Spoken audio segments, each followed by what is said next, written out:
Hey everyone, Dennis Bridgers here, Cleaning Products Manager at Legend Brands. Just wanted to take a quick minute, do a tutorial, if you will, answer some questions that have come up about our press fit and wand glides, how they're supposed to fit and function, the purpose of them, etc. So let's start out with the wand glides that we are now shipping with our truck mounts, which are a press fit glide, meaning that glide sits on the wand lips. There is no longer stainless steel lips underneath. And the design, the intent of these, and one of the questions that we've had in the field is, why do they pop off so easy? They're designed to pop off easy so they can be replaced easily, but also switch back and forth between our hard surface brush glide for water extraction or cleaning hard surfaces like luxury vinyl tile, plank flooring, etc. So I seen a few videos where people have complained that they pop off very easily. That is the intent of the glide. Why? The PTF glide now fits internally into the wand head versus our original glides that were for many years came with Sapphire truck mounts, were a press or a slide-on fit glide. You'll notice much bigger platform, narrower body, so less airflow, honestly. But also too, one of the problems with this is we couldn't get tight to the baseboards. So we left an inch on the edges, and you couldn't interchange it easily with the brush glide. One other issue was we did tend to have vacuum leaks around the head here, so we weren't maximizing our vacuum. With an internal fit glide, we have now maximized our vacuum capabilities with our big, powerful truck mounts. So, if we look here, this is a new wand. You'll see there are no lips on that wand. Up until January of 2025, we were shipping with the old style glide, and underneath you will see these metal stainless steel lips. Now what we would have to do to retrofit those is we pry those lips off. When prying those lips off, now you'll notice there will be, and there is always a little bit of, easier for me to do this on a bench obviously, a little bit of damage to the head that requires cleanup on the wands.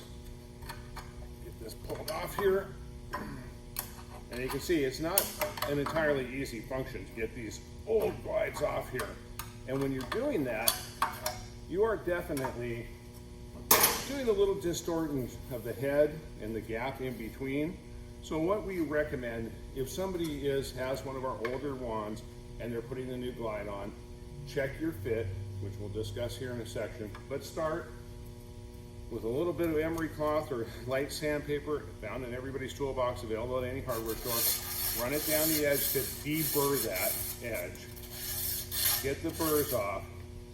And then if we have to, if we try our press fit glide and it's just too plain loose, we can simply take a pair of channel locks and barely snug that down.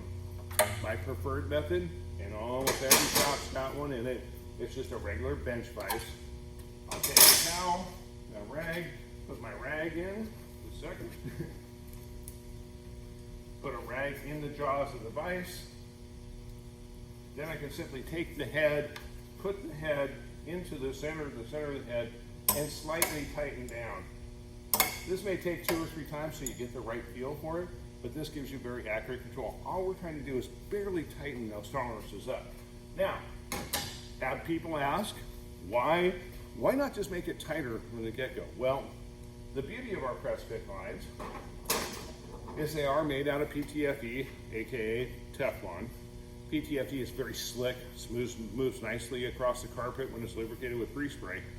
But this product, if we have sharp edges, it'll shave very easily. So meaning when we're sliding it in, if it's too tight, we will shave material off that glide. It'll fit loose forever. So we want that glide to really fit as it's intended. Here's a brand new out of the box glide. You can see, I just go pop, that glide pops right off. That is how the glides are intended to work. Pop back on, and we're ready to go. Now, the beauty is, if I'm a cleaner or a restoration contractor, I want to take and make this into an extraction wand for hard surface. I can pop my glide off, and I can take my Delrin. This is made out of Delrin. It's a much harder material than the Teflon. If I make this gap too small, this harder material does not have the give of the Teflon and it will not fit in. So you can see, there's your brush glide intent. It takes a little bit more to pop off, not much. Teflon glide, line it up. And again, if I have that too tight, I will shave material off that. Now that glides there. And again, this is the intent. They're supposed to pop off like that. We make them from both the 14 and the 12 inch. 14 inch here, you can see, there we have the glides pulled off. 14 inch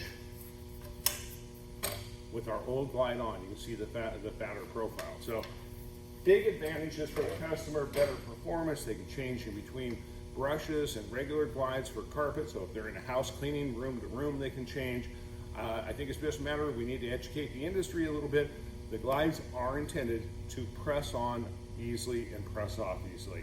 If they're too tight, the Teflon will shave and it will ruin the glide. So if you need help, you can always give us a call. Our service department will gladly walk you through it. But really, if you're concerned, you have a customer who says the glides just, I don't want the glides, I want them to stay on there tighter, they can do that.